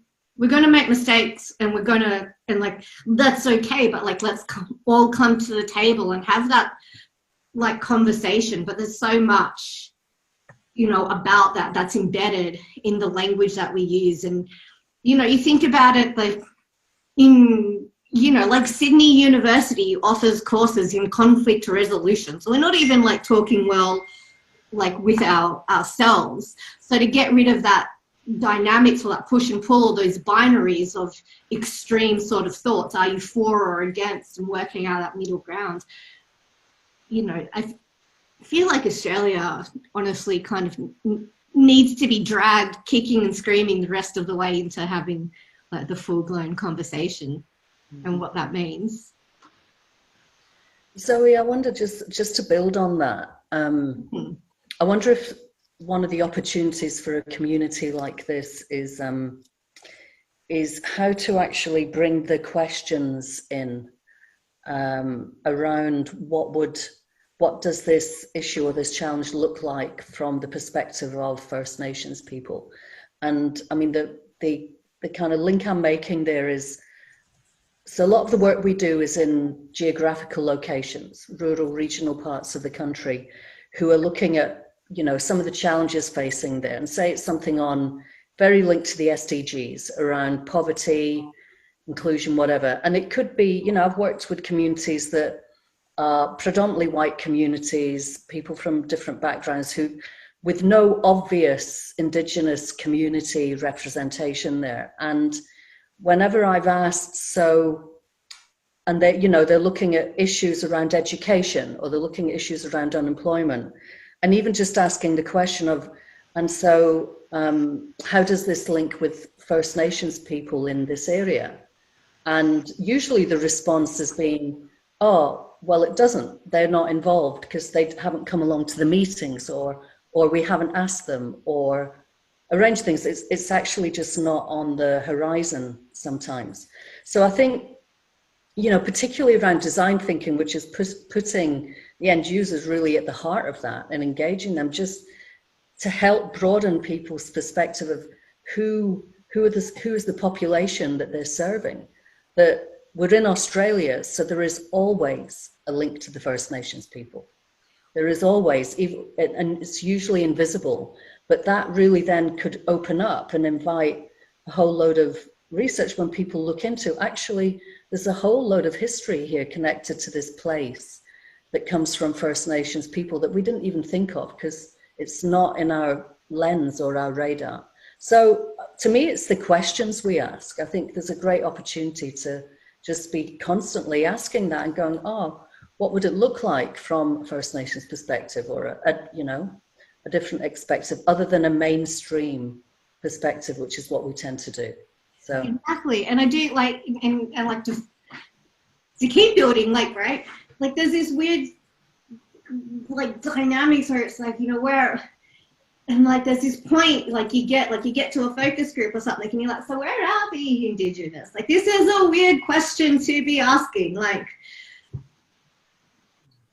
we're having these conversations, but where, like, why are we forced to ask, like, where are the Indigenous? Like, come to these sessions. And the thing is that, like, at the end of the day, we put so much pressure on this idea to identify as something, and that's like a global thing, right? Like, you're Scottish, Australian, American, like we have this thing where we identify ourselves, but that could be a really intimidating thing.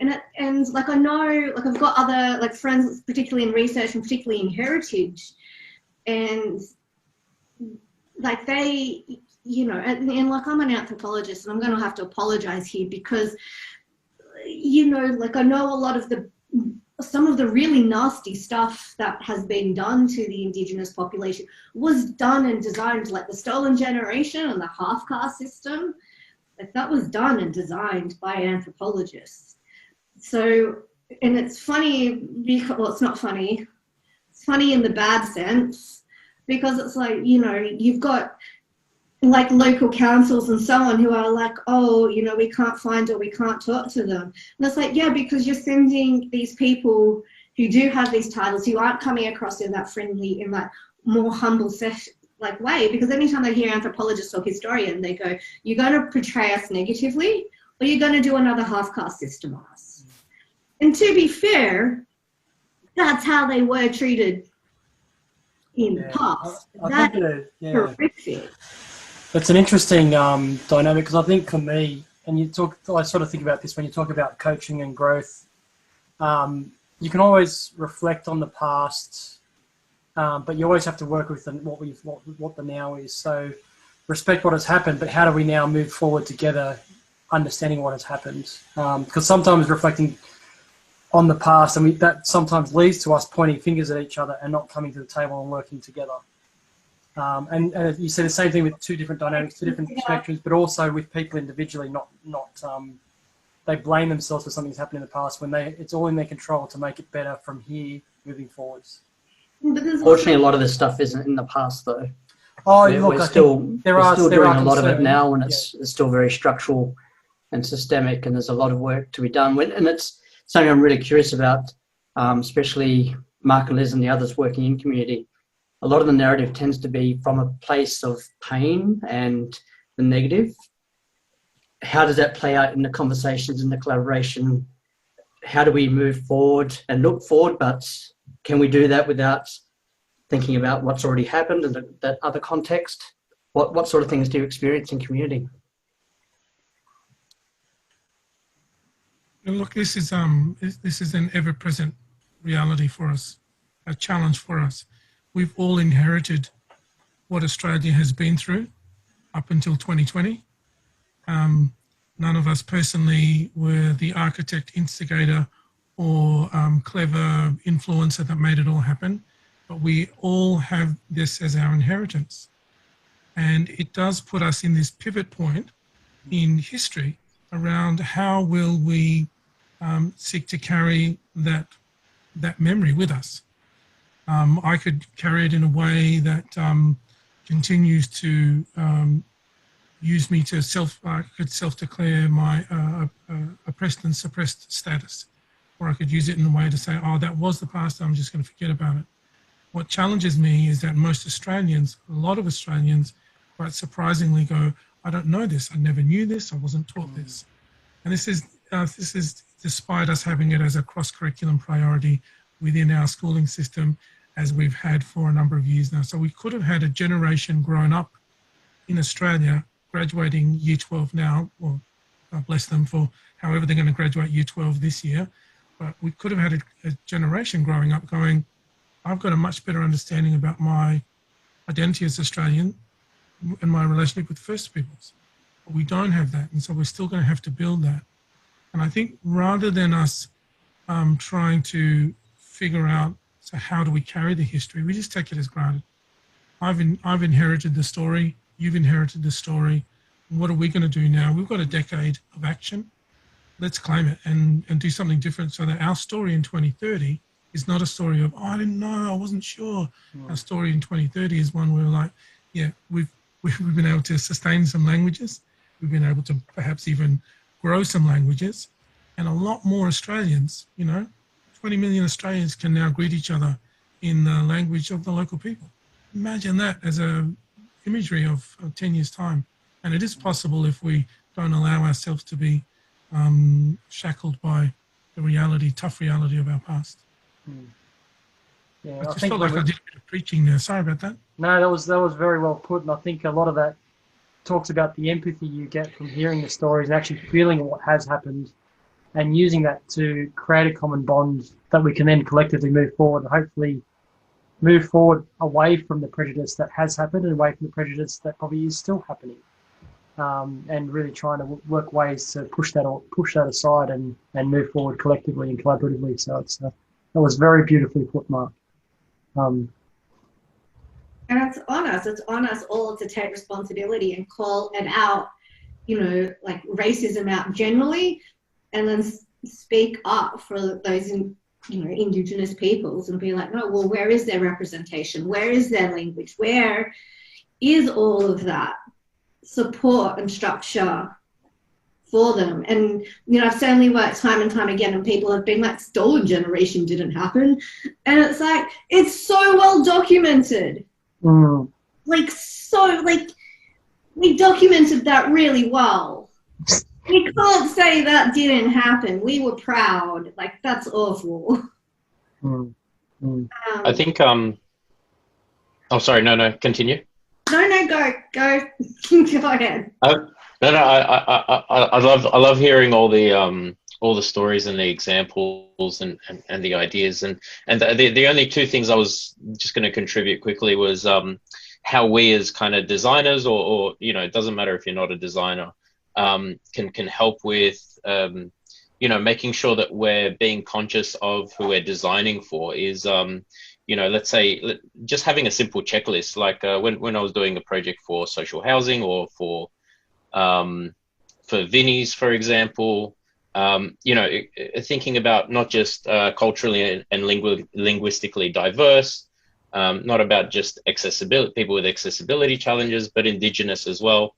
And when doing the planning or the research, or even just back to planning, is making sure that we're not trying to do all of it ourselves. So reaching out to and getting guidance on, hey, we're thinking of interviewing or learning about this. How do you propose that we organize this? Who should we be maybe targeting? How should we run the session? So, you know, should it be in this location, or you know, how should we dress? How should we you know, introduce each other? You know, terms of reference that we might have for each other. So like just these little things that we can do. At least that's what I've been trying to do. And then the other thing that that I think has been something a little bit rewarding on the side has been to help where you do find that someone in the community, like I think there was the one lady, sorry, I missed the name, it disappeared too quickly, but mentioned about the success of one of the Indigenous community members, you know, achieving success in their career, and being one of very few, is you know, finding people who you might want to upskill, or impart some of your own knowledge. So let's say there's a couple of people that I've been helping from 2.co that do a lot of work with helping corporates figure out their the rep plans. So and how do they get real action? And so rather than myself suggesting that like I go and, you know, facilitate some of these sessions or do it, I'm fully for standing back, being completely in the shadows, and just helping them to plan their workshops, how they're going to do it, but make sure that they get that representation. They're there front and center. So there isn't that kind of, so that we're empowering them to do it themselves, even if they might not feel confident, but give them that confidence, because then they'll inspire others. So like just little things that I think we can, they're small things, but they're like little things that I guess we can help others to do. Yeah, Eric, I think that's a really good point, because I was saying earlier, I see there's a lot of common ground here with disability sector, and especially with deaf, and I mostly work with. And I think what I'm noticing is we're in that trend, which is exciting, but you can see we've got this movement from, I think, so many services, products, things being designed for these groups, for minority groups of people. Now, we saw it years ago with women, where everything was designed for women, and then women suddenly got out the kitchen and got jobs and designed some stuff for themselves. And I think now we're seeing people with disability are very much involved with innovation. They've got a voice and they're stepping up. And I think we're starting to see that more and more with Indigenous community. And we've seen it with some very high profile Indigenous people, which is great. Because yeah, I agree. I think now we need to stop just designing things for people and say, oh, this is something to fit in with our life. I think that's what I've seen too much. You know, it's always fitting in around us privileged white folk. Yeah, I kind of think of design thinking as a vehicle that does help you do that, because quite often, if you do it well, it's designing with people as opposed to for. If you do that co-design and collaboration well, so some really great examples there. Actually, I'm just conscious. I know James, you actually did ask a question during the session. I did take a note of it. And it was actually to Mark. I don't know if you want to ask it yourself, or I can ask it on your behalf, just around the languages that have been saved.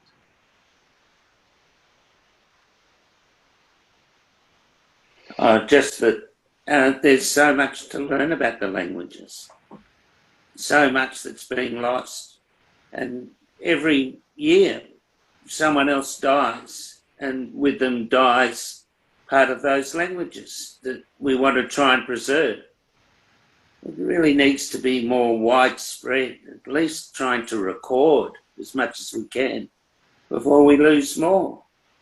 more fixating on how we communicate. How about just trying to learn more about what's there before we lose it? I think one of the question that I took note of was the sort of, Mark, I don't know if you are keeping statistics on the number of languages that you're saving, that the platform is saving. Do you have any ideas on how many you've saved so far? And saving is how do you quantify that, right? Because there's languages are classified with an official metric from UNESCO, and if you go on their website, it's currently the year of Indigenous languages, but they're going to be changing it very soon to the decade of Indigenous languages, which starts in 2022.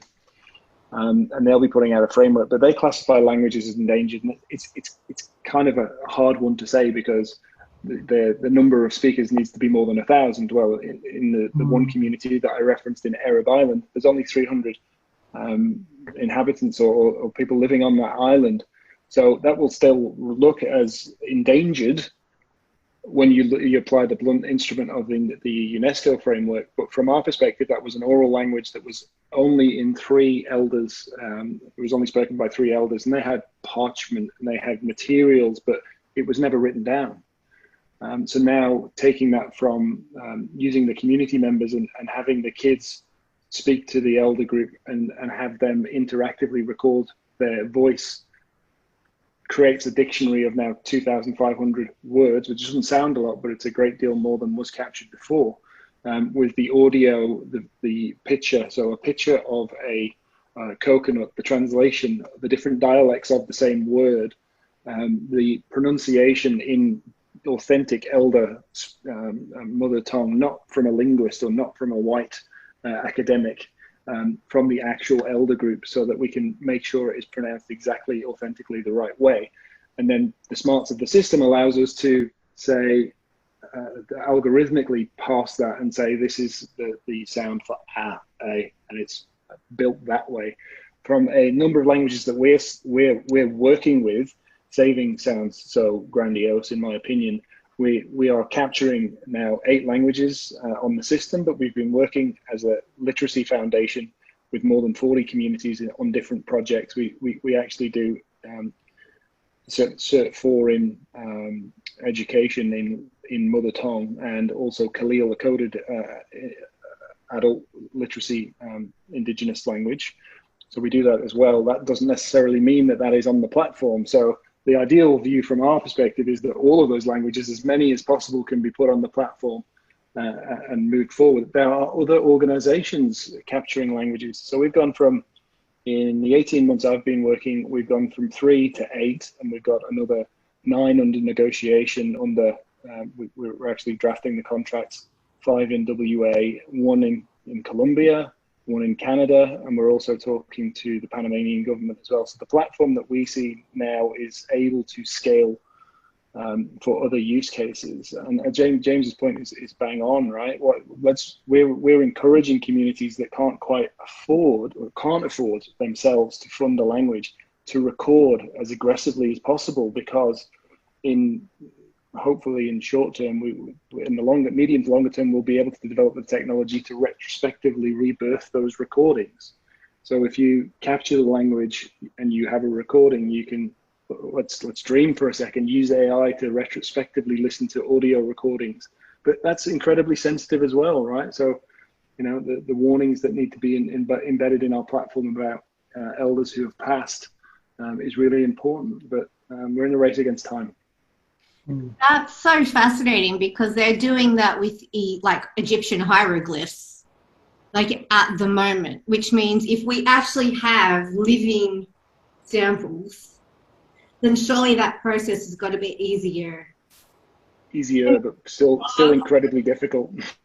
I mean, well, yes, but on the scale of like impossible to extremely difficult, it's got to be closer to just extremely difficult. Yeah, so we've had a number of conversations with Microsoft and MIT in the United States, who are looking at AI speech to text or audio to text. It's not Alexa and it's not Siri. That stuff is just not going to work when you don't have a large quantity of audio or script. If you've only got an oral language, you can't give it enough machine learning data to train itself. So it's a problem that will be solved by big tech, but what we're encouraging communities to do is record as many stories. We're now putting lullabies on our platform, which is such a beautiful idea. It makes my hair tingle. I haven't got much hair, but it's tingling, believe me. Lullabies in Indigenous first language, and one of our, I can share that one of our ambassadors is Adam Goods, and we're recording, a member of the community is recording his mother tongue lullaby for his children. Such a beautiful story.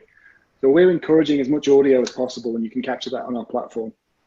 That's beautiful. Can I say something? Sorry, Brad Smith here from up in Whitsundays, Ngaro country. I wanted to get both of the Mark's perspective actually, but Mark, of this, I'm hearing a lot of it's the reasoning for saving these languages, which is obviously very, very important. But any of the stories that you are hearing or uncovering, are they like, for what the example what I'm trying to say, look, the dreaming story of Tiddalik, if you're familiar with that, it's a story that a lot of Australians are familiar with. We might have learnt it in, infant school, primary school, and there's a lot of it. The message behind that is actually a strong resilience and mental health message behind that story, which is really important for dealing, with this culture and how they've dealt with immense drought over, years and years of drought, and it's stories like that with messages that they pass on to their children about how to deal with that type of thing. There's the story of the creation of the reef, where the two brothers who broke a law that was given to them by the creator, where they fished for a fish that was not supposed to be fished, and as a result, the sea levels rose, creating the reefs and the islands of the Whitsundays. All these cautionary sort of tales. So what I think the value of this is it's basically a map for how to live in this country. We're struggling with that. The Murray-Darling Basin at the moment, we've lost 2 trillion litres of water. You've got the drought situation, all the fires that we were dealing with just pre-COVID, the stories and the maps on how to live in this continent are the things I think is the value that would hopefully make your sponsors stand up and listen and go, shit, this is something that we really need to throw money at. Yeah, from my perspective, and I'm sure Mark, I'd love to hear Mark's as well, the community that I referenced in WA, one of the most organised organisations I've ever come across in my whole career. They've got, government, they've got WA tourism, they've got the bush rangers, park rangers, they've got camp passes. Everybody is saying the same thing, and they're so well organised that they've got everyone listening and saying in the same thing. And we're working with the rangers to bring some of that bush knowledge to bear, and we're working with the elders to bring some of the stories, so the storytelling becomes really part of it, and it's joined with the land management. This is your land, our land. The country comes alive when it hears its own voice, its own language, and it's to me, it's mind-boggling that there isn't more investment from government and philanthropic and corporates to really help accelerate this, because we really struggle to get funding, and that's why I'm trying to diversify the business model away from government and grants, because it's very competitive. Yeah. Yeah, cool. But look, we might have to sort of start winding things up. I think that's been a really engaging conversation. I think people are dropping off. We want to start making announcements about what's happening next, and we're not going to have anyone to announce to as we slowly dwindle. But they can watch the recording. They can watch the recording.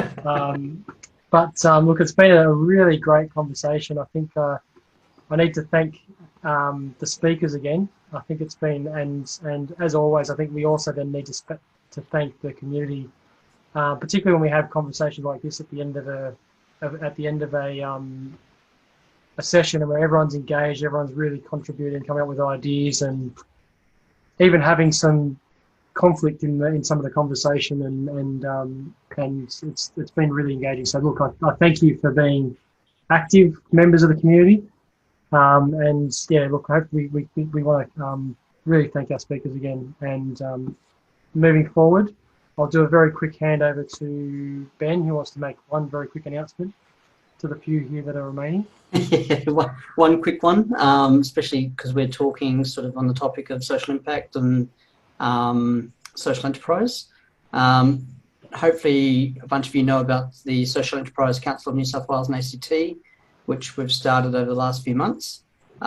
So it's the member peak body to represent social enterprise within New South Wales and ACT.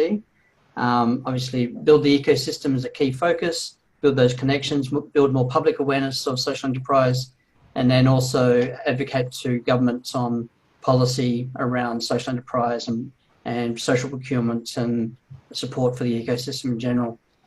So encourage you to check out secna.org.au and become a member. It's mega cheap at the moment, and we're obviously a social enterprise. We're a not-for-profit structure, but we're a social enterprise. But yeah, become a member, join the community.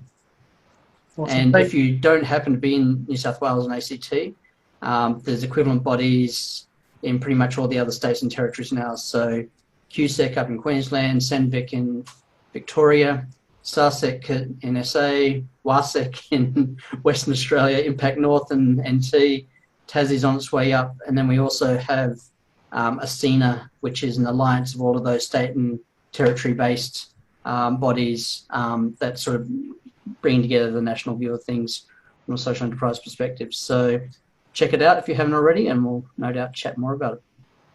Yeah, cool. Thanks, Ben. As always, we're always willing to try and support and grow communities. So thanks. Now I want to sort of hand over to Kate, who's been coordinating with our next speaker in November. Yes, thank you, Lucas. So this is a really quick plug for the next meetup event, which is actually 3 weeks away. So on the 5th of November, we'll be hearing from Ken Sandy. So Ken Sandy is a product manager. He's a writer. His book, The Influential Product Managers, just come out. He's a lecturer at Berkeley in California.